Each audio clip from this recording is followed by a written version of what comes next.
I'm going to introduce Dmitry Halazov. He's a former officer in the Defense Ministry of the former USSR. He presents his book to the world today, and he presents it with two credentials. Firstly, he was a technician in the field of nuclear munitions.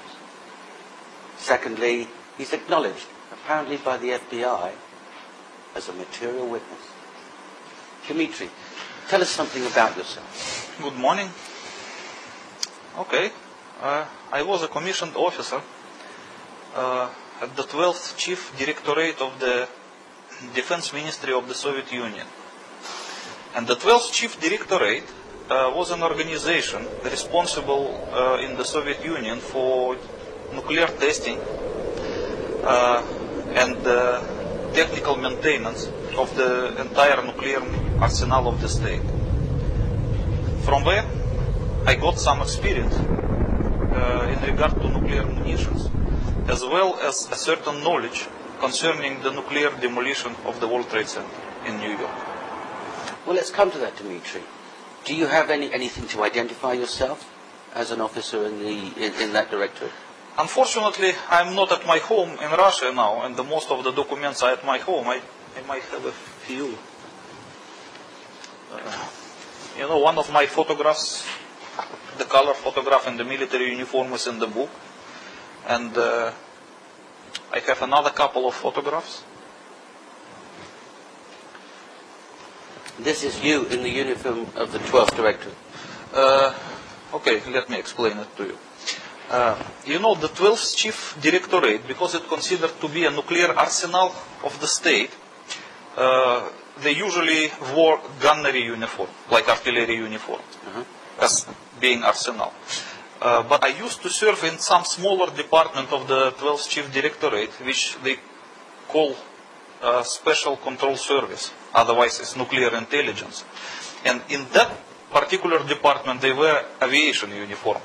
That's why my uniform is like a pilot uniform. That was tradition from the beginning of this service, because the first nuclear explosions, the first nuclear tests were in atmosphere. That's why the control service use airborne flying laboratories based on some cargo planes to fly and to collect data from atmospheric nuclear explosions. And since then they have the tradition of wearing the aviation uniform. So when the nuclear testing moved underground, they no longer need to use the flying laboratories, because they use some other means like seismic control. But the uniform is still remain. That's why it's an aviation uniform. So but it does not mean that I am a pilot. So this was a highly specialized unit? Yes, yes. It's not actually a unit, it's quite a big organization which has a lot of military units of its own. It's like a network. And within that unit, what was your job? When I studied in the military college, I was released as a communication engineer, and I was appointed as an officer within the 12th Chief Directorate first, and then transferred to the Special Control Service, where I used to serve about 5 years. And my position was a chief of shift, which was responsible for receiving and collecting data from the periphery laboratories concerning nuclear explosions. And my duty was just to, how to say it? I was like a chief of the shift, and my duty was to collect the things and to pass it to the operational officers, and to superiors. That's a very responsible position. Yes, it's a very responsible position, because all the recognition of the nuclear test of the enemy of the USSR actually come through my hands. I was the chief. I understand. Where were you born? Let's talk about your early time. I was born in some small city near Moscow, about 40 kilometers from Moscow, named Golitsyn. This city still exists. Mm-hmm. And when did you leave the service? At the present time? Yeah. I live in Bangkok, Thailand. No. When did you leave the service? I quitted the military service at 1992. at the time of the dissolution of the Soviet Union. So it means about the time when the Soviet army ceased to exist and it was recreated as a Russian army or Ukrainian army or whatever other armies. At that time I just decided to quit the military service whatsoever. Understood. But during that 5 years in that special unit, yes, you're interfacing both with technicians exploding nuclear devices underground, and you're interfacing with senior officers with the data from those tests. Is that right? Yes, because the 12th Chief Directorate was the organization primarily responsible for nuclear testing of the Soviet Union. I knew a lot of officers who were involved in that, and I was friendly with many of them. And because I served in particularly the Soviet nuclear intelligence, which was responsible for detecting nuclear explosions of the various adversaries of the Soviet Union, I also have experience of the nuclear testing of the others. And is this your official? Yeah, that is one of the very few military documents that I managed to keep with me. It's, in here I'm still young, and it was from the military college, one of the documents. Understood. Thank you. You describe yourself in your book as a big fish in the story of September the 11th. I believe that it's clear in the book that the chart that you exhibit puts you on the same page as some very dangerous figures. You understand. You mean this one? Yes. Well, take us through the chart. You know, it would not be decent probably to say that I am a big fish. I'm not. But the American FBI believes so. Okay. So this definition does not come from me. It comes from the Americans. Okay. So as you can see in this chart, the Americans put me in the same line with notorious terrorists, the September 11 hijackers, the 2002 Bali bombers, like Mr. Hambali, with Mr. Hani Hamoer, who is accused of supplying the passports for the September 11 hijackers, and even with a certain Dr. Haji Mohammed Husseini. As you can see that I'm next to him in the same row, who in opinion of the American is the biggest fish in this network. And this document was prepared by the FBI for the Thai authorities? Yes, because the Americans attempted to obtain my extradition to America from Thailand in the 2003. Yes. And this document, this one, it was prepared by the FBI for their Thai colleagues. You were arrested and charged with supplying a passport. Well, yes, I was arrested for the extradition request of the United States primarily. Right. But because something was not ready with the official package of the documents related to extradition, they have to accuse me of something else, just for the meantime, to win the time. Right. So they accused me of supplying the fake passport for Mr. Hambali, the chief Bali bomber, and the chief of the Jemaah Islamiyah organization. Right. So, and that's a charge that you've always denied? Yes, of course. And you've never been convicted of any of them?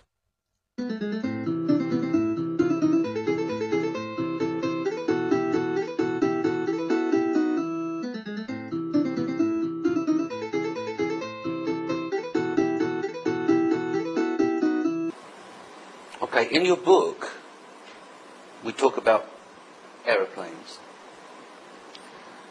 We talk about American Airlines Flight 11, which we're told struck the Pentagon at 9:37 a.m. United Airlines Flight 175, which we're told struck the South Tower of the World Trade Center at 9:16 a.m. American Airlines Flight 77 supposedly struck the North Tower at 8:46 a.m. and United Airlines Flight 93 crashed at Shanksville, Pennsylvania at 10:06.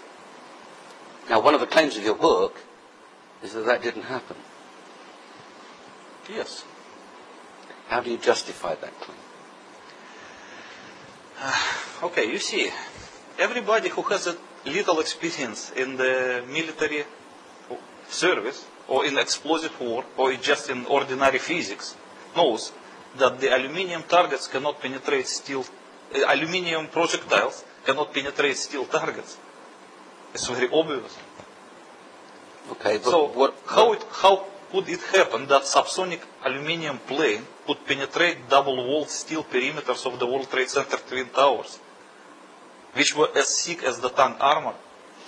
Well, along with most of the rest of the world, on the morning of September the 11th, I saw what I thought was live coverage of a plane doing exactly that. Yes, but many people, they changed their opinion since then. There is a lot of research, even in the internet and YouTube, you can find a lot of movies shot by professionals who prove that the contemporary September 11 coverage was just a digital manipulation with the planes. It's very easy. Because first of all, there was about 17 to 19 second delay with the real time when they showed this. Secondly, when the planes hit the tower and disappeared inside, at that moment when the plane touched the tower, there were a few black frames in the original images, which points to the digital manipulation very clearly. Yes, in fact, later in the day was only one film available of the first plane striking, and that was from a French camera crew. Yes. And later in the day there are more versions of the second plane striking, and they are from various sources, but it turns out that those sources are not live, they've received them from someone else. Yes, for example, CNN says this is not live, yes, yes, courtesy of someone else. yes. And you're saying your case is that there was a change or a digital manipulation in the tape recording of that crash. Yes, I can even show you some of these samples. Just this one is one of the examples. As you can see. Yes, quite clearly. There's Yes. a blank screen, isn't there? Yes, the first is different background. Here is brownish, here is bluish, here is white. And here you can see the approaching plane. And this plane already penetrated the tower, and you can see the nose of the plane sticking from the opposite facade of the tower. Yes. And then completely black frames, Yes. which are about 16 in reality in that footage. And then only the orange fireballs of the Hollywood style begin to appear. So you're saying it's quite easy to digitally manipulate what all of us saw? Well, I'm not a cameraman and I'm not a film producer, but I think so. It's not so difficult. Well, let's stick with what you do know, the plane. The plane was travelling at 400-500 miles an hour. Would that make a difference as far as its penetration capability is concerned? No, it is very low speed in terms of penetrating capabilities, because everybody knows, I say not everybody, the people who has a little knowledge about the military, know that in order to achieve penetrating capability, the armor-piercing artillery shell has to fly at least at the speeds of Mach 3 to Mach 4. And that will only enable it to achieve the ability to penetrate the tank's armor. And besides of all, the actual core of the artillery shell, it does not make from steel. It's made from either tungsten or depleted uranium. Because the material, it has to be a little bit harder than the actual tank's armor. So what do you think about the aluminium target traveling at subsonic speed? How can it penetrate steel? So are you saying that if a 757 or a 767 crashed into the World Trade Center at the 78th floor, in reality, it wouldn't penetrate inside, it would just fall down outside? It will just smash itself flat and just fall away like that. Because it's aluminium. Well, and the thickness of the, I will probably show it to you. That is how thick were the columns. 2.5 inches thick. Yeah, you know that each wall is the thicker than the front armor of the tank. So can you imagine that the plane hitting the tank, what will happen? The tower is twice as thick as the tank. And the engines? The engines are 6 tons each of steel? Titanium? Yes, but they are still hollow. They cannot be compared with the armor-piercing shell. They will just still smash it flat and fall away. It's not technically possible to penetrate steel target using a subsonic aluminum plane. Okay, and this very telling film that we've seen of the plane penetrating the tower, going through the external wall, going through the central core, and the nose appearing on the other side, outside of the tower, apparently intact. Yes. You're saying that your position is that's impossible. Yes, it is impossible. Firstly, because as you can see, the columns, they were positioned at the perimeter and at the middle. Yes. And in order to penetrate the two facades, you have to penetrate at least 4 rows of double-walled columns. It means 8 walls. Each of them as thick as the tank armor. Besides of all, as you can see from this drawing, the second plane is supposed to penetrate tower under some angle. Yes. Over the corner. Yes. Not from one facade through the other facade. It should not even touch the core of the tower. It should go through the corner. As you can see, the propagation of fireballs yes. is from the available movie. You can see also in this movie. So, it is not possible to achieve this penetrating capability as shown in this picture when the nose of the plane stuck from the opposite facade. It is not possible because it does not correspond to the actual angle of the impact. Understood. So, of course, all of it points to digital manipulation. Appeared to bank sharply and smash directly, perhaps purposefully, into, oh my goodness, oh God, there's another one. Oh my, perhaps purposefully, into, oh my goodness, oh God, there's another one.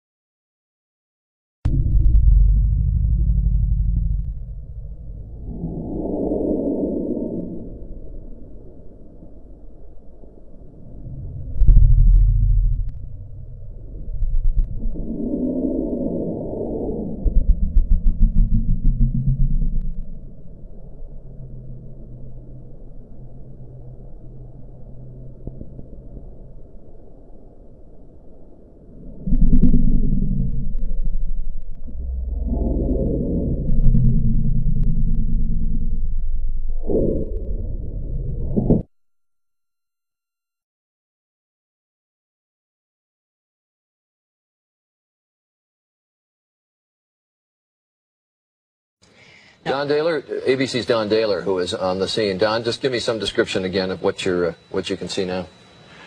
What we're seeing, it appears that there is more and more fire and smoke enveloping the very top of the building. And as fire crews are descending on this area, it does not appear that there's any kind of an effort up there yet. Now remember, oh my God. Oh my God. That looks like a second plane.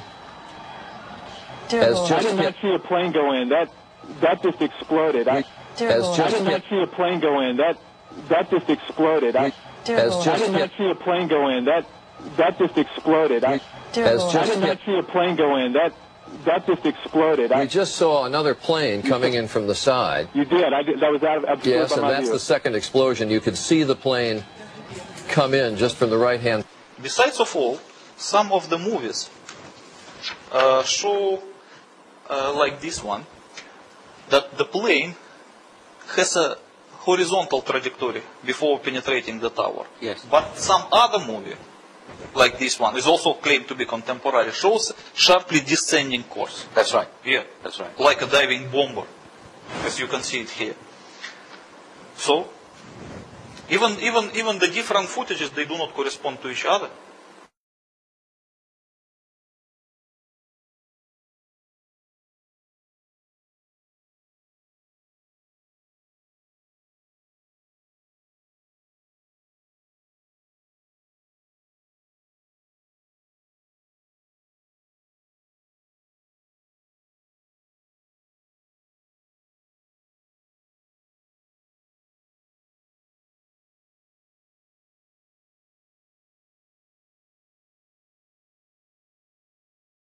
Okay, All of it points to digital manipulation. Besides, the most important is probably this. We can better see it here. You can see the form of the impact hole. Yes. Does it look like made by the plane? It is two straight cuts, Well, including the ends of the wings and the end of the tail. And who can believe that such a perfectly straightly lined hole is made by the aluminium plane?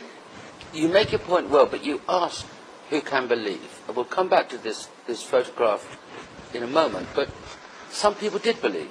For example, the commissioners who wrote the report accepted that the plane penetrated the exterior wall of the World Trade Center. Why would they do that? The American government was put in a very awkward position after September 11 events, because they demolished the twin towers, and they cannot explain to the general public why they did demolish them. That's why they have to invent some cover-up story. It doesn't look plausible, but it is the best they could do. Okay, let's come to that. Let's deal with the claims of the book in respect of the planes. In a 45-minute time frame, something hit the World Trade Center and something hit the Pentagon and something landed in Shanksville. Because we all saw smoke and fire gushing from the top of the South and the North Tower. We're told in the report that the kerosene or the aviation fuel caused that fire, and that weakened the structure of the building, and that caused the building to fail and to collapse. Yes, this is the official claims of September 11 Commission. But you have to understand one thing, that the combustion temperature of a fuel, of a kerosene, is not enough to melt the steel. And the best proof of it is the same photograph we were just talking a couple of minutes ago, this one. Yes. As you can see in this hole, a few minutes before the tower began to collapse, there is a woman here. Yes. And she was, she was identified as Miss Edna Cintron. So how could she stay there alive if the temperature was as high as to melt the steel? Well, let's put that in perspective. Kerosene burns at 650 degrees, and the temperature required to melt the steel is 1800 degrees. I think so, yes. And in fact, to bend the steel is nearly 1000 degrees to weaken it. So, if it wasn't the fuel from the planes and them having ignited aluminium, what was it that caused those incredible fires, which we're told weakened the structure of the building? You know that actual fires in the building, they had nothing to do with the tower collapse. The tower collapse was caused by something different than the structure, because as you can see, by the time the towers begins to come down, the fire was almost over. Okay, well, because all kerosene which supposed to be from the plane was already burned out by the time. Because if there was a plane, the kerosene would have burned very quickly. Even it was the plane or the kerosene was put there in the barrels, it doesn't matter. It was burned out by the time. So by the time the tower began to collapse, the kerosene was no longer available. Okay. And first of all, and don't forget that the tower that was hit first by the plane collapsed second, yes. And the vice versa. Yes. In fact, the South Tower was hit at 9:16 and collapsed at 9:59. Yes. The North Tower was hit first at 8:46 and collapsed at 10:27. Yes. Let's go on to the Pentagon. The extraordinary claim in the book is that the Pentagon was attacked by a missile. Yes. In fact, you identify exactly which missile it was. Yes. It was the Soviet-made Granit missile. Tell us about this missile. Okay. I may have a picture of it. Oh, you can see it here. You can see. This is the picture of this missile while still at the factory. and you can even see the red banner behind it, which says "Glory to the Soviet working class." Yes. That means it's still from the Soviet time. And this picture seems to be legally taken because it was a top secret weapons and no picture was available. Okay. But okay, we have good luck that we have it. As you can see, that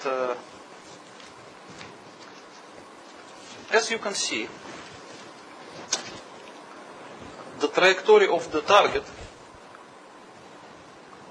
which hit the Pentagon, Yes. does not correspond to the possible trajectory of the passenger plane. One of the things. The passenger plane cannot simply dive like that. One of the things that have been identified by inquirers, such as Loose Change and 9/11 truth seekers, is that the plane supposedly was piloted by a very amateur pilot, and the maneuvers required to do what the Commission suggests the plane did would be virtually impossible. Yes, I agree with that, and I would say even that plane was piloted by the best pilot in the world, he will still not be able to achieve this kind of maneuver. It's not possible for the passenger plane, and not even possible for a military plane. This is only possible for the highly sophisticated missile. Look at this. This sophisticated missile, what kind of a range and where would it be launched from? It was launched most probably from the Atlantic Ocean, from the side of Atlantic Ocean, perhaps 200 miles away, maybe 300 miles away from the coastline. Okay. But I don't know exactly. I just think so. Because first of all, that by the reaction of the American officials, you can see that they send immediately their fighters towards the Atlantic Ocean after the Pentagon was hit in order to prevent further attacks. Yes. So it was a seaborne attack, definitely. And because Granit is basically anti-ship missile, so it should be launched from the sea. Okay. And even you can see by the way it approached the Pentagon and hit it is the typical behavior of the anti-ship missiles, because it attempted to hit the Pentagon at the waterline level, which is very typical for this kind of missiles. Right. Without damaging the lawn or crashing into the ground No, or as bouncing. you can see at the lawn. This is another picture. Look at this one. The lawn is pristine. It's like you can play golf on it, even after the hit of the missile. And what would this missile weigh? Sorry? What would be the weight of this missile? How heavy would it be? Oh, how heavy! It is a very heavy missile. It weighs over 7 tons. 7 tons. 7 tons, and it is very thick. It's made from steel, and it is very thick. So it's like a flying tank. Okay, so this armored missile Yes, it's heavy hits the armored wall missile. of the Pentagon. And very fast also. It has speed over 2.5 Mach. So this is like a giant bullet. Extraordinary. Yes. Extraordinary. So it hits the outer wall of the Pentagon. Yeah. The inertia takes it through the other side of that wall, Yeah. ring A, Uh-huh. and then into ring B, out of ring B, Yes. into ring C, and then finally stopping at the other side of D. Yes, as you can see in this picture, it managed to penetrate at least 6 capital walls of the Pentagon. Which, And let's look at the exit hole. yes, with their holes. Yeah, look at this hole. Does it look like a hole made by the plane? Your position is that it couldn't be a plane, No, no way. and it definitely was this missile. Of course. And what kind of warhead would the missile have? It was a standard warhead for this missile, a half-megaton thermonuclear warhead. Because this missile is the only nuclear missile. There is no ordinary warhead for this missile. It can only be nuclear, and it was nuclear. A thermonuclear warhead Thermonuclear? is launched from somewhere in the Atlantic at the Pentagon building and arrives.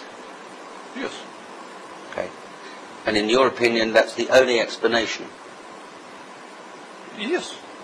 This is the explanation of the mechanics of the Pentagon attack, Yes. and also of the behavior of the US government. Ah. It explains everything. Okay. We'll come to the origins of the missile, because in your book you disclose where it's come from and when and how it got to be in the hands of people that wanted to attack the United States. But let's talk for a second about the total events, the chronology. Within 45 minutes, two explosions. They say planes hitting, you say explosions at the World Trade Center. A missile attack on Washington, and then a short time after that, a plane crashing in Shanksville, Pennsylvania. What do you say happened after the Pentagon attack? Oh, this is a little bit complicated story. Because in order to understand this, we have to understand first about the demolition scheme of the World Trade Center. Okay. Otherwise, it will not be easy to explain. Let's do it this way. You had intimate knowledge, because of your job in the Russian military, of specific peaceful arrangements for the World Trade Center. Yes. In the Soviet Union, there was a knowledge of inbuilt nuclear demolition idea of the World Trade Center. So, okay, let's call it nuclear demolition scheme, if it is correct, as I call it in my book. I don't know from which year the Soviet nuclear intelligence knew about it, but as myself, I knew it something like first time 1984, I guess. So in 1984, I knew already that the World Trade Center, that the Twin Towers of the World Trade Center has a demolition feature based on the nuclear device. What would be the purpose of that? As far as I understand, it's like the story is like this: the building code of New York in the 60s, and as well as the building code of Chicago, were different from the rest of the building codes of America, and they did not allow the constructor to build any skyscraper unless the constructor can provide in advance some demolition idea, meaning how he is going to demolish that building in the future. So the Department of Building of New York would never issue permission to build the incredibly strong World Trade Center Twin Towers unless the people who proposed the construction would propose also the demolition scheme. And because it is absolutely impossible to demolish such a strong and rigid structures as the Twin Towers, especially back in the 60s, it was really a big problem for the constructors. So they don't know how to demolish it. They know how to build it, but they don't know how to demolish it. So at this time, they hired one famous company, Nuclear Demolition Inc. Nuclear Demolition Inc. Controlled Demolition Inc., which actually deserves to be renamed, I guess. Maybe a Freudian slip. Yes. So they hired the most famous demolition company, the Controlled Demolition Inc., based in America, to figure out some demolition scheme for the would-be World Trade Center still back in the 60s. And because at this time, the nuclear bombs, they become evil now. But in the 60s they were still okay. It means it was acceptable to use them for civil purposes as well. And Controlled Demolition Inc. proposed the idea that if they planted an underground nuclear device under each of the tower and detonated it, it will cause the collapse of the building without actually damaging the surroundings. And this scheme was accepted by the Department of Building, so the permission to build the World Trade Center was issued. So they built the World Trade Center with this kind of thing. It was a built-in feature from the beginning. How would the Russian intelligence know about it? First of all, there was an agreement which is called Peaceful Nuclear Explosions Treaty between the Soviet Union and the United States of America. And in this agreement, they have limitation and mutual obligations in regard to so-called peaceful nuclear explosions. So according to this agreement, each side has to inform another side of any peaceful nuclear explosions. So I guess that the Soviet nuclear intelligence was informed based on the treaty. And And in any case, it was not a secret. I remember that it was published in some newspapers even. And I remember there was a discussion in some American newspapers and regarding to the nuclear demolition scheme of World Trade Center in, I think, in the beginning of 80s. They just forgot it now, but before it was publicly available. And the Sears Tower in Chicago. Yes, the Sears Tower in Chicago has the same kind of feature. Also designed by the Controlled Demolition Inc. Okay. To a layman, it does seem mad, frankly, that here we have the World Trade Center where thousands of people live and work, surrounded by other places where people live and work, that there might be a nuclear device underneath, standing by to be used in case it requires demolition. That does seem, to the layman, quite mad. Would it be a safe thing to do? Look, it does not only look mad for the layman, it also looks mad for the Soviet nuclear intelligence. Because it was a standing joke amongst our officers. It was such a crazy thing that I give you one example. In the middle of Bangkok, there was a big supermarket which was also called World Trade Center. Nowadays, it is renamed. They don't want the people to remember the words. But back in the 90s, it was still a World Trade Center. So, there was a funny story. I visited Bangkok in 1992, while still in the military, with one of my colleagues from the same service. And when we were passing in the taxi by the World Trade Center in Bangkok, the taxi driver pointed to us that this is the World Trade Center, and both of us began to laugh. So I asked my colleague why you are laughing, and he said, I'm just figuring out how many kiloton of the nuclear explosion would I need to demolish the one. I mean, it was really, it's like crazy. But there must have So it's really a mad idea. But it was, otherwise they cannot get the permission to build it. But there must have been a reason for peaceful nuclear demolition treaty to be agreed between the Russians and the Americans. The Russians must have had similar arrangements for peaceful use of nuclear The first of technology. all, this is what you call a nuclear demolition, peaceful nuclear demolition treaty. It's a peaceful nuclear explosions treaty. It has nothing to do with the demolition. So, peaceful nuclear explosions in the Soviet Union, they were never used for demolishing of anything. They were primarily used for making lakes, artificial lakes, canals, tunnels, and gas holders. Because it's a perfect thing to make a gas holder, for example. When you detonate a nuclear explosion deep underground, it will create a cavity with the hermetic walls, which is represented by volcanic glass. And it is the perfect thing to keep gas under pressure. Yeah. So like, for example, in the Soviet Union, the most of the peaceful usage of the nuclear explosion was to create a gas holders. But Americans, they decided to use it for demolition. And not tell the public. Of course not. But even though they did not tell it public, it was publicly available, because I remember there was a scandal in the beginning of the 80s.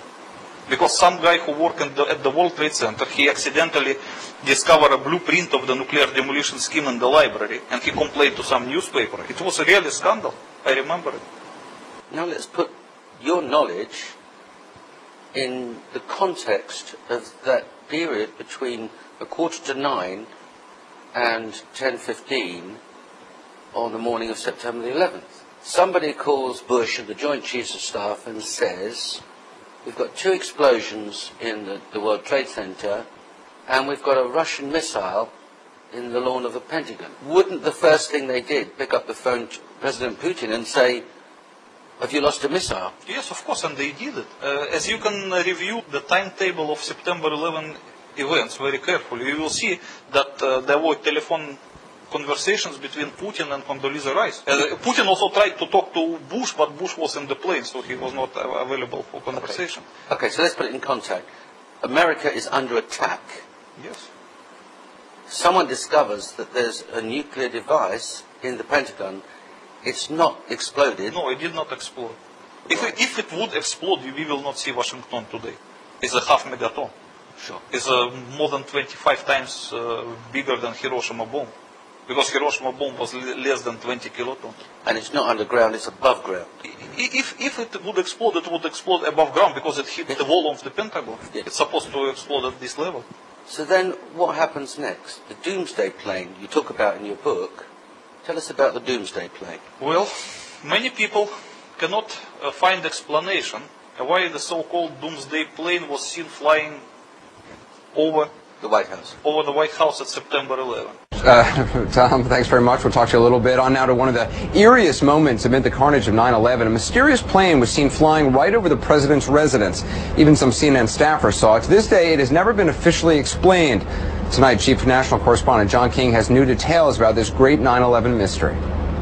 Today, 6 years after 9/11, the mystery endures about just what happened in the skies over the White House that terrible day. A plane flew right over it. But why? And what was it? For conspiracy theorists, the image is a gold mine. Go back to that morning. Suddenly, an orderly evacuation of the White House turned hectic. In New York, the Twin Towers had collapsed. There was word of an explosion at the Pentagon. And then Secret Service warnings of another plane still on course for Washington.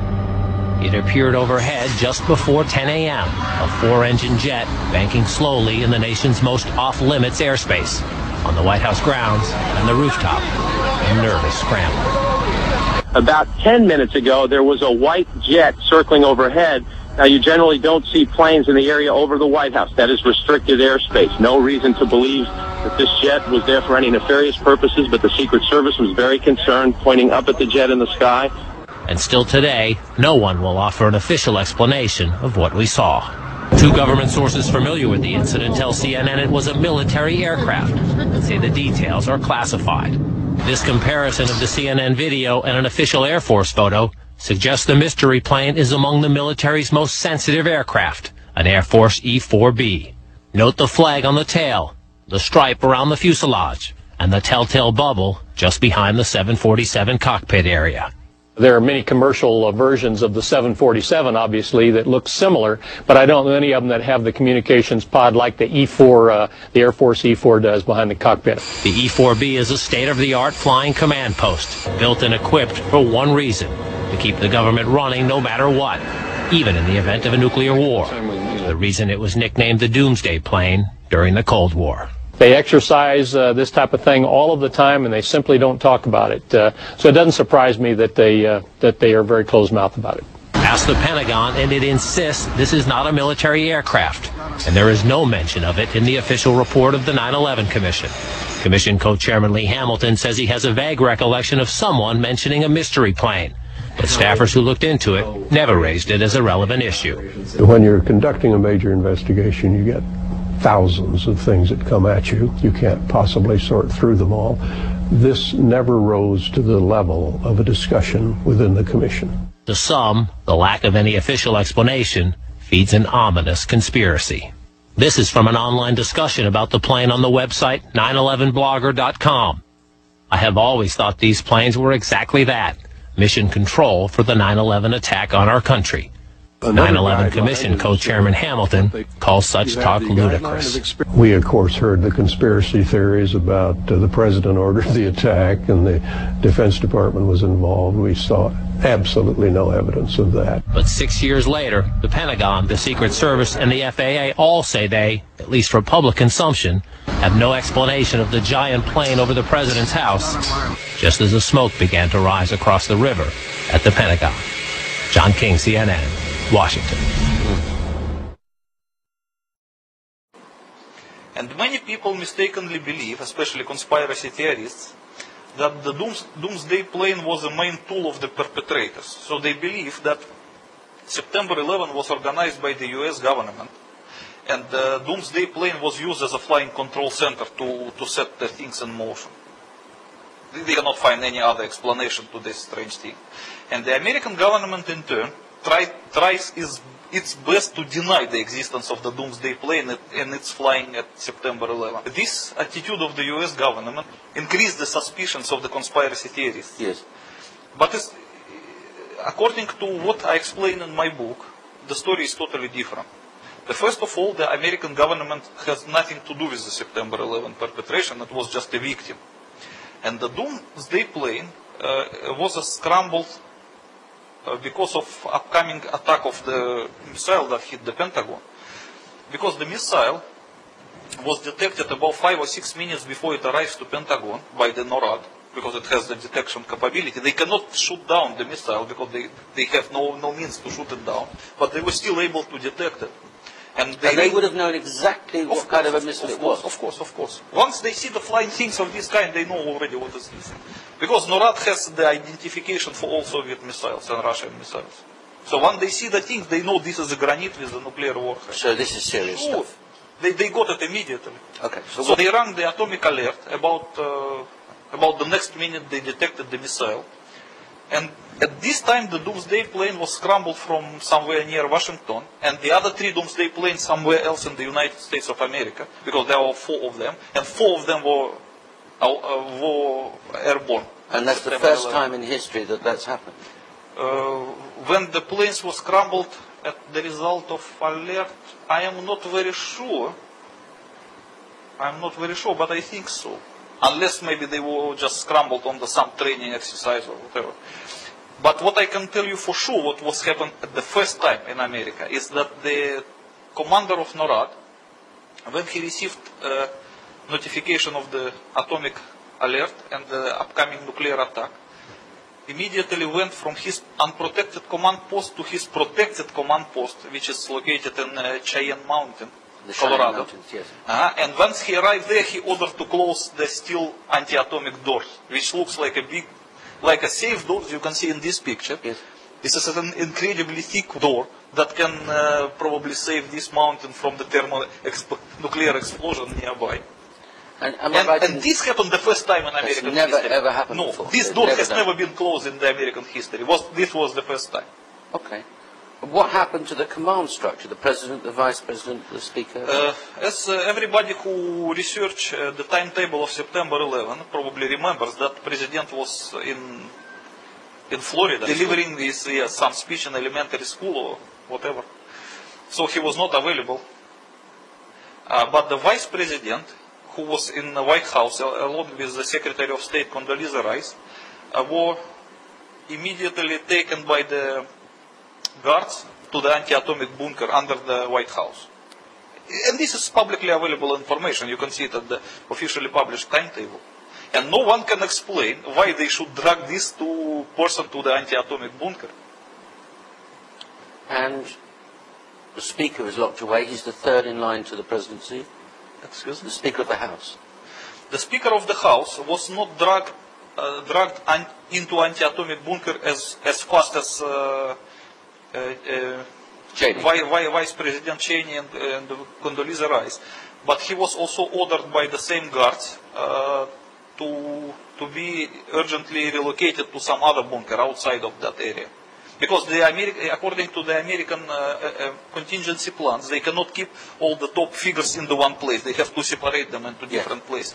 But as you look at the timetable, he would have no chance. Because the time they were trying to take him out, the granite already hit the wall of the Pentagon. It's supposed to produce a nuclear explosion. So probably only Cheney and Condoleezza Rice have a chance to survive. Now, while this is taking place, this panic, orchestrated reaction to a nuclear attack, there are fires burning in buildings 1 and 2 and firemen trying to deal with those fires. You're saying that there is no way that the fires caused the collapse of the buildings. Of course. So those firemen running up the stairs and organising the evacuation of injured people have nothing to fear from collapse. They're there to put out a fire. Of course. Because firefighters just did their job. Yeah, we've got these firefighters who gets to the 78th floor and says, send up 2 lines. I've got 2 pockets of fire, but we need reinforcements to help evacuate these people. Yes. That means he reached the place of the impact and he evaluated the fire, and it was, in his opinion, not too dangerous. So there's nothing wrong as far as the structure of the building at that point is concerned? Absolutely. In your book, you suggest that at that point, or shortly before, the radio message from the fire chief, a decision was taken because of the presence of a thermonuclear warhead in the Pentagon to activate the demolition scheme of World Trade Center Building 1 and 2. Well, you know, at the time when I decided to write the book, I did not know this particular. So in my opinion, the American officials decided to press the red button to demolish the World Trade Center based on some false report that otherwise the tower will collapse on its own. So that, in my former opinion, it was that they pressed the red buttons in order to anticipate its accidental collapse. But when I completed the book, I get some advice from the people from the American FBI who read the book and express their opinion that it was not true, it was not a valid reason. Hang on, let's be absolutely clear on this. When you completed the book, yes, you sent a copy of it to the Justice Department of the American Embassy. Yes. You also had informal conversations that led to an FBI officer answering you and saying what?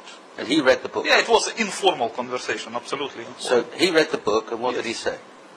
He said that it is not possible that the American officials would be that crazy to set the nuclear demolition scheme because of the fear of the tower's collapse. Because the damage will be about the same if they are collapsing. Right. So they say there should be much more stronger reason that would convince them to do so. And according to the FBI, the reason was that someone claimed there were 3 nuclear warheads actually sent to America at that morning. The one of them hit the Pentagon and it was found to be nuclear. It means it was really a hard-proof and very convincing thing. And they claimed that the other 2 were inside the planes that hit the World Trade Center. So they say that the American officials were in fear that these 2 things up on top of the tower will produce the real nuclear explosions. So they decided to collapse the tower just to minimize the damages. Because if at the ground level, the damage will be very less than compared that if they exploded like 300 or 400 meters above the ground. If they exploded at the level of floors 78 and 99... Oh, it will destroy the entire New York probably. Because it's a half megaton. Yeah. So, the unofficial response to your book was that it's accurate, or it's inaccurate, or it's accurate in some ways. The FBI officials who read the first edition of my book said that about 90% of the information is correct, including the name of granite missile that hit the Pentagon. So what was incorrect in their opinion is just my conclusions, why they did that. So, but after correction, I rewrote my book according to the FBI opinion. And that is that the World Trade Center demolition scheme was activated because the American government was misinformed that there would be or could be a nuclear warhead in whatever hit the World Trade Center. Not could be, they were absolutely sure about it, because the nuclear warhead found at the Pentagon was very tough means to convince them. Sure. So they pressed the button. Yes. Just moments ago, I spoke to the chief of safety for the New York City Fire Department, who was obviously one of the first people here on the scene after those 2 planes were crashed into the side, we assume, of the World Trade Center towers, which used to be behind me over there. Chief Albert Turry told me that he was here just literally 10 or 15 minutes after the events that took place this morning. That is the first crash. He said that at one point he had roughly 10 alarms. That would equate to roughly 200 to 225 New York City firefighters who were in the building. This was after the crash, trying to rescue civilians who were in there. Now, earlier this morning on the Today Show, we spoke to the director of the World Trade Center. He said that at that hour of the morning, you could have upwards of 10,000 people in each of those towers. That would be 20,000 people total in each tower.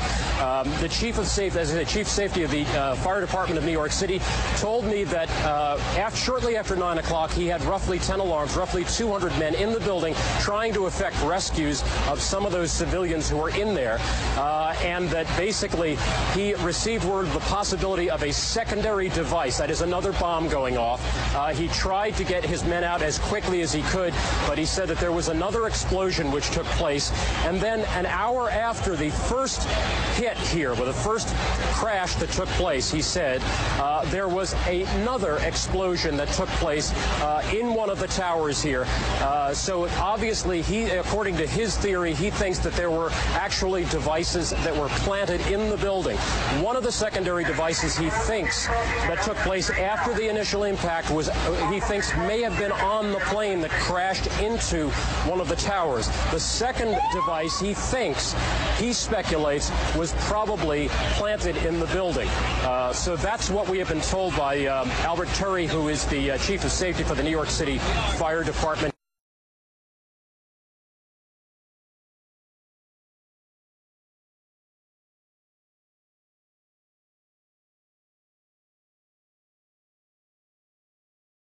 One of the secondary devices he thinks that took place after the initial impact was, he thinks, may have been on the plane, may have been on the plane, may have been on the plane. One of the secondary devices he thinks that took place after the initial impact was, he thinks, may have been on the plane that crashed into one of the towers. The second device he thinks, he speculates, was probably planted in the building, planted in the building, planted in the building, planted in the building. So that's what we have been told by Albert Turry, who is the Chief of Safety for the New York City Fire Department.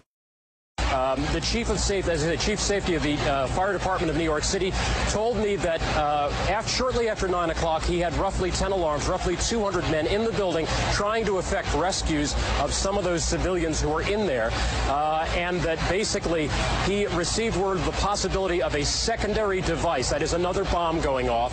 He tried to get his men out as quickly as he could, but he said that there was another explosion which took place, and then an hour after the first hit here, with the first crash that took place, he said, there was another explosion that took place in one of the towers here. So obviously, according to his theory, he thinks that there were actually devices that were planted in the building, planted in the building, planted in the building, planted in the building.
Dmitry, your book suggests that the American government exploded a nuclear weapon underneath World Trade Center buildings 1 and 2. Tell us, what happens when you press the button? Well, first of all, I want to say that this book does not suggest, it proves that the tower was demolished by the nuclear device. The second thing, that probably it is not correct to use the word weapons in regard to this explosion, because the weapons is the thing which is primarily intended to kill the people. But it was just a nuclear demolition device which has no status of weapons, I would say like this. But still, it was a nuclear device. Okay. Just to correct the question, okay. if you don't mind. Okay, I accept that. Tell us how it works. Okay. Actually, you know, at one point I wrote an article for Wikipedia with detailed explanation how to use the nuclear device to demolish a skyscraper. And it was a good article with a good explanation. This is some page of it, with a diagram. But unfortunately, this article did not exist on Wikipedia longer than a week. It was accused of being a crazy conspiracy theory and removed. Yes. Even though I did not mention the World Trade Center in it. The history of this article is like this. Because I have a website and I have some visitors who requested me to write an academic-looking article for Wikipedia on nuclear demolition in general. So I wrote the article with detailed explanation, without mentioning September 11 or World Trade Center or New York or even America. I just only explain on purely technical terms how to use a underground nuclear explosion to demolish a skyscraper. So it means it was nothing, no politics, no conspiracies involved, just purely technical article. Still it was accused of being 9/11 conspiracy theory and removed. Okay, I still keep it in another website. I made the copy of the Wikipedia article, so it is www.nuclear-demolition-wikipedia.com. So if anyone is interested, he can check it. I will try to use the same explanation now.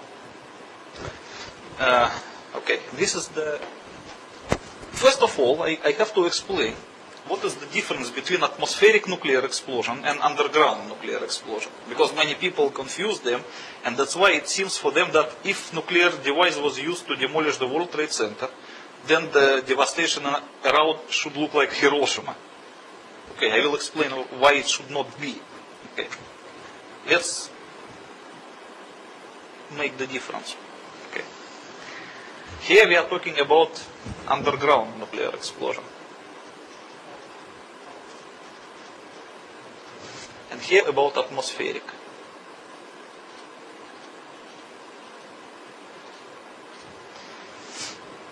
So the difference between the two is this. When nuclear device explodes in atmospheric condition, it will release its entire energy, about 99%, in the form of X-rays.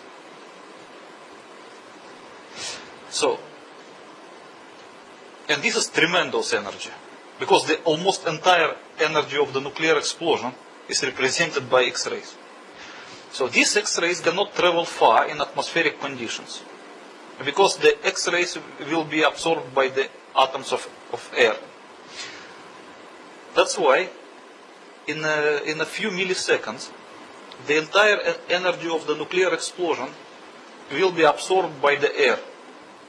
Few tens meters around the hypocenter, depend on the actual yield of nuclear explosions. So this area will absorb the entire energy, and it will be extremely overheated. So it will look like a ball of plasma, very similar to our sun, orange color. And it will emit a secondary radiation, which they call thermal radiation. And this thermal radiation is very similar to sunlight, but just much more intense, and it can travel really far. That's why, depending on the yield of nuclear explosion, the thermal radiation can travel a few kilometers, and for the big yields, a few tens kilometers, up to 50 kilometers, for the really big explosions. And this is one of the destructive factors of nuclear explosions, which can burn people and cause fires around and so on. So the most of the devastation actually is caused by thermal radiation. Thermal radiation. Thermal radiation, yes. Maybe I pronounce it not correctly. But you understand what I mean. So the secondary factor, which is even more destructive than the thermal radiation, is the air blast wave. So the air blast wave occurs because of the different thing. If this area is extremely overheating, this one, which they call fireballs, it tends to hit the more and more air around itself. So it will expand. And the expansion of the heated area will cause automatically cooling at the middle. So the energy will pass slowly from the center to the periphery of the expanding fireballs. And at one point, the expanding area will break away from the fireballs and will expand on its own. Further and further and further. At this point, a so-called air blast wave would be created. So the air blast wave is when it breaks from the expanding fireballs and continues to travel on its own. It does not carry the temperature, but it carries like a hard front of compressed air, which travels to every direction with a supersonic speed, just killing the people, smashing the buildings, and so on. That everybody knows. That is another main destructive factor of nuclear explosion. So usually in nuclear explosion they distinguish 5 destructive factors. One is the thermal radiation, which can burn. The second one is the air blast wave, which is even more powerful in some cases. The third one is the ionizing radiation, which can penetrate people and injure them by the radiation. The fourth one is the consecutive radioactive contamination of surroundings, which can persist for some time. And the fifth is the so-called electromagnetic pulse, which cannot injure the people but can destroy electronic and electric devices around. Okay, so as you can see that the first of these two factors, air blast wave and the thermal radiation, they can only be in atmospheric conditions because they need the air for this reason. Okay? Because the air blast wave cannot be created unless there is an air around. And the nuclear fireballs, which represent the overheated air, cannot be created either if you don't have the air. Okay? So the electromagnetic pulse is another thing which does not require the air actually, but I will explain it later. And the ionizing penetrating radiation that instantly goes to every direction from the hypocenter of nuclear explosion, that is just a part of primary radiation, because as I said that 99% of it represented by X-rays, but still 1% of it is represented by the gamma rays and the neutrons, which can travel very far and injure the people. So, if we talk now about the underground nuclear explosion, we will see a different picture. Let's say this is the level of the ground, and nuclear device is buried here, in some rock. So when it explodes, it will release the same thing, 99% of its energy will be released in the form of X-rays, but they cannot travel far because the area is surrounded by rock. So they will be absorbed by surrounding rock, and they will hit it in the same way as in atmospheric explosion they hit the air. These are fantastic temperatures. Yes, yes. So the rock immediately will be transformed into plasmatic condition. First it will be evaporated, but the temperature will be much higher than enough to evaporate, so it will also transform it into plasmatic condition. So the overheated rock will lose atomic structure, and it will no longer be material, it will be just a plasma. So eventually it will set like volcanic glass. It will no longer be a rock. But for the meantime, it will be in the form of plasma. So what will happen next? First of all, we have to understand that there will be no air blast wave and no thermal radiation in underground condition, because there is no air. The third thing is the ionizing penetrating radiation. It will be, but it cannot travel because it will be stopped by the rock. So the first 3 destructive factors of the typical nuclear explosion would not exist in underground conditions. Yes. Okay. So it's basically you can understand the difference. Now I will explain what really happened. Take another sheet.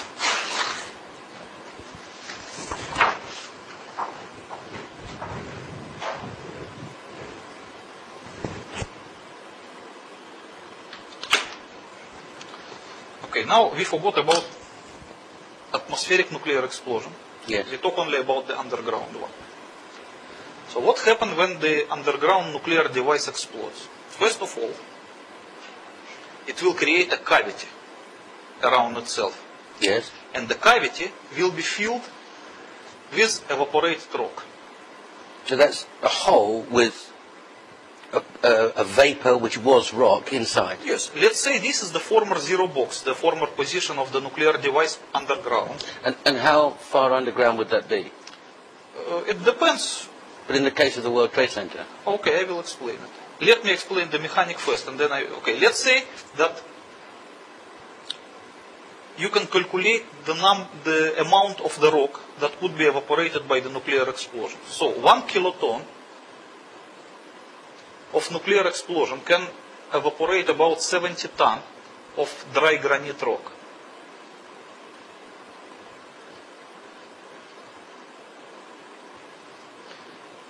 Okay. So, in case of the World Trade Center, they use 150 kiloton nuclear device, which is big enough. How do you know that? Because, as I told you, from my former service in the Soviet nuclear intelligence, I knew about the nuclear demolition of the World Trade Center. And That's you why knew exactly the yield. I knew the yield. It's 150 kiloton.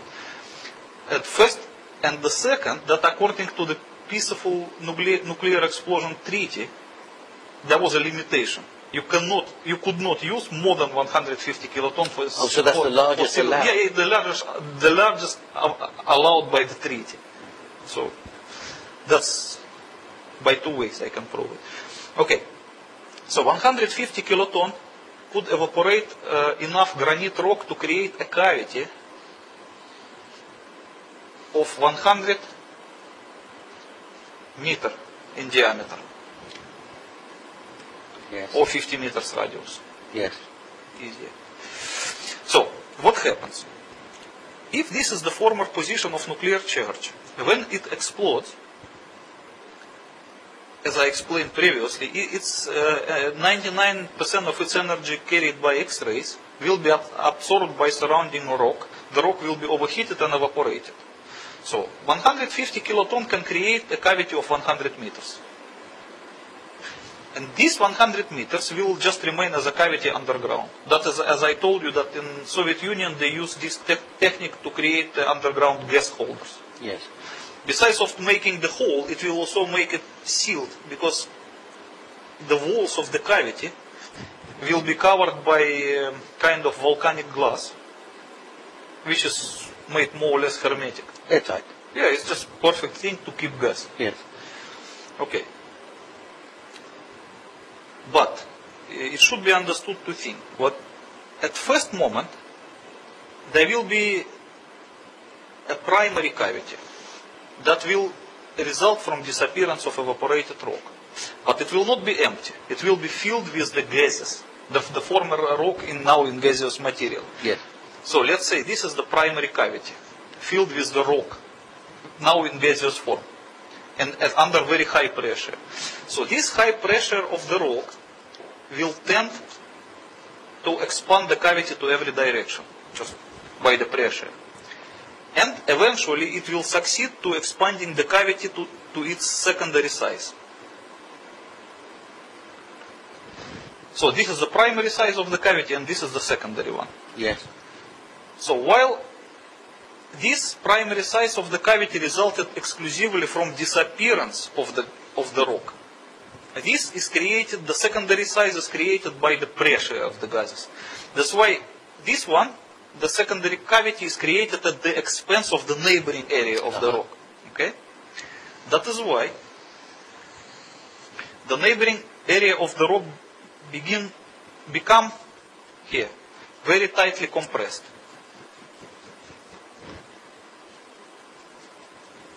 Yes. And then further area around will be damaged to a lesser extent than the first. The actual rock itself will be damaged.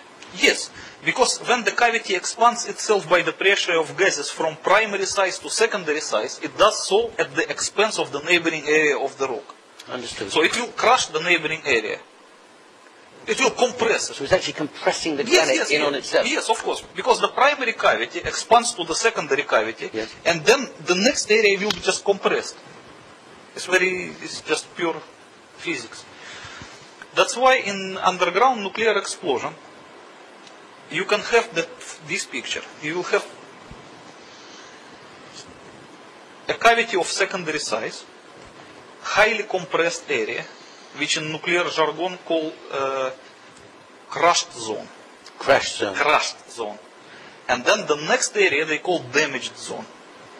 So the fillings within the crushed zone is a completely pulverized material. It's like microscopic dust. Micron size of each particle. Irrespectively of the kind of material. So it doesn't matter what it is. It doesn't matter. Steel, granite, concrete, human beings, it doesn't matter. And that dust, I mean, how the particle size, how big would it be? A few microns. It's like a microscopic size. But just to help us, how big is... It is just like if you compare with the human hair. It's smaller than that. It's smaller than the diameter of the human hair. Okay. It could be 100 microns or and that's 80 microns. Pulverized. Yes. That is the feeling of the crushed zone is a completely pulverized material. Okay. And then in the damaged zone, it is just like a disintegrated rock. It can be broken into any small piece, but not microscopic. Just like a debris. Yes. And then the area around will be relatively undamaged. So the resulting picture of the underground nuclear explosion is this. Since these parts do not reach the Earth's surface, no penetrating radiation can go around. But it's still there. Yeah, but it will be absorbed by the area of the rock. Okay, so the resulting picture will look like this. I make it maybe better in this one because it is in color.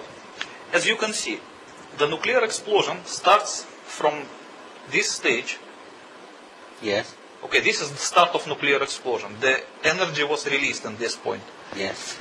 Next, it evaporated the rock. So it created the cavity of primary size, which is tend to expand by the pressure of gases. And in the case of 150 kilotons, that's 100 meters. 100 meters is the final size of the cavity. Sorry. The secondary size. Okay. Okay, so the primary size will be a little bit smaller. And then, as you can see on the third stage, the cavity has already expanded from its primary size to its final secondary size at the expense of the neighboring area, and by compressing the neighboring areas. Yes. And the resulting picture will look like in this diagram number 4. So in the middle will be a cavity of secondary size, and this blue area will be called crushed zone, and the green area is damaged zone. So the filling of the crushed zone is the completely pulverized microscopic material, as we discussed. But I'm intrigued about this crushed zone and the pulverized particles. Yes. Do I take it the center is still incredibly hot? Oh, it doesn't matter, because eventually it will cool down. Anyway. Right. But then we've got this pulverized dust. Yes. No matter what the material is, steel, human beings, granite, anything. Anything, it will be just pulverized irrespectively of what it was. Because the pressure of these gases is so high that it will equally pulverize everything. In your book, you explain that the pulverized dust can take the form of what it was originally. Yes. Form and the but color. Then you pick it up. Yes. And it's just dust. It's not there. Yes. So you can pick up some rock from here, and it will look like an original piece of rock. Like a pebble. Yeah, you can see the same color and the same form as it was before. Right. But when you grab it and you press it a little bit with your finger, it will just crush to the microscopic dust. So the atoms of that article are still the same material. Yes. But they're just not they're not connected in it. No, I would not say that it will be crushed to atomic structure, no. To microscopic. No, I'm just trying to get a picture because we're going to come and look at dust later and see if it's the same dust. Yes. Okay, so now, as you can understand this, I want to explain about the destructive factors of the underground nuclear explosion. So this is the level of surface, and this is our underground nuclear explosion. So as you can see, there was no thermal radiation, because it was underground, there was no air around. There was no air blast wave, because there was no air around. And third, the penetrating ionizing radiation that can injure people instantly could not reach the Earth's surface because as a part of primary radiation, it was absorbed by surrounding areas of the rock. So the people standing on the Earth's surface could not be injured by the radiation because it was still underground. It's contained. When presumably Americans and Russians test an underground nuclear device, they put it underneath the desert. I don't know where the Russians do it, but I think the Americans do it in the Nevada desert. So it's underground. In the mountain. Sure.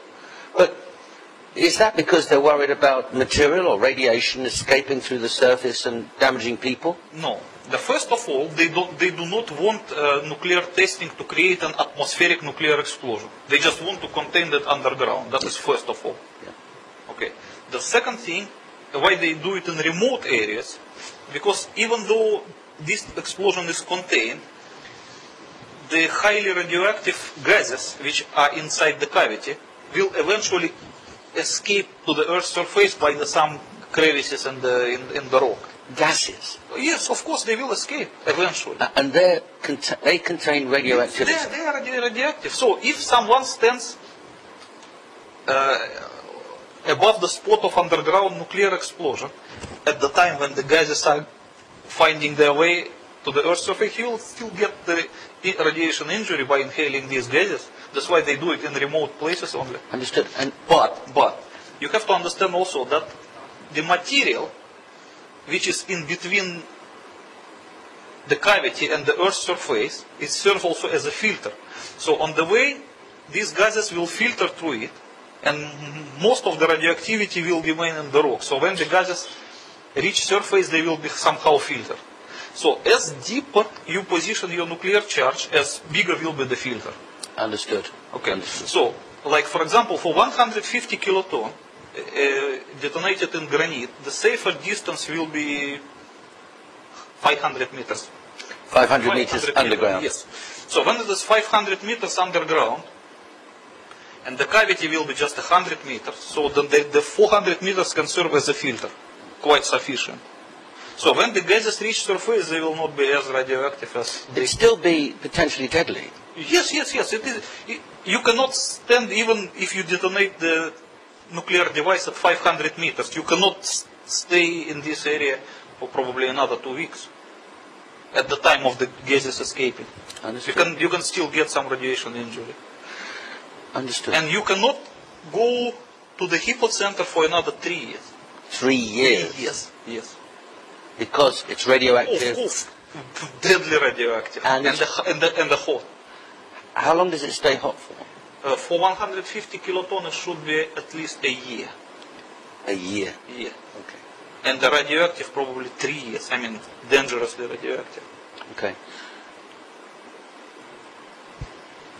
So that's, at least I can explain why the underground nuclear explosion does not produce the destructive factors typical to Hiroshima bombs. But you know my next question. Dmitry, you've just explained about a general underground explosion, and that 150 kiloton yield explosion should be 400 meters below the ground, 500 below the, forgive me, 500 meters below the ground, the surface. Would that be the same measure that they used in the World Trade Center? No, of course not.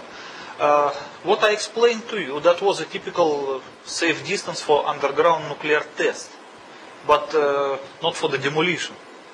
But what we saw in the World Trade Center case, it was a demolition, so it was a different arrangement. I see. Okay, I will try to explain it to you. The World Trade Center was positioned like this. This is the ground level. So the tower was built in that way that it went below the ground 27 meters.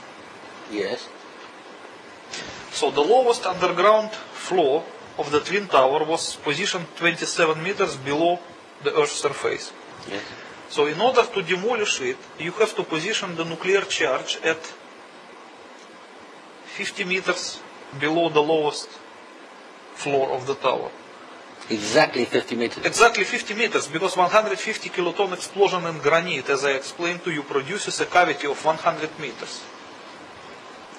So, if the radius is 50 meters, it is exactly the right position, so that the upper sphere of the cavity will never reach the Earth's surface, but it will reach the underground foundation of the tower. So the tower will supposed to lose its foundation and just sink into the cavity and melt there, because of the temperature after a nuclear explosion is extremely high. It's enough to melt the entire 400 meters of the tower in just 100 meters cavity. It's just like a pot and a bar of ice cream. So that was the demolition idea. That's why they position the nuclear charge, if measuring from the Earth's surface, is 77 meters. 27 meters here and 50 meters here. So altogether, from here to here, is the 77 meters.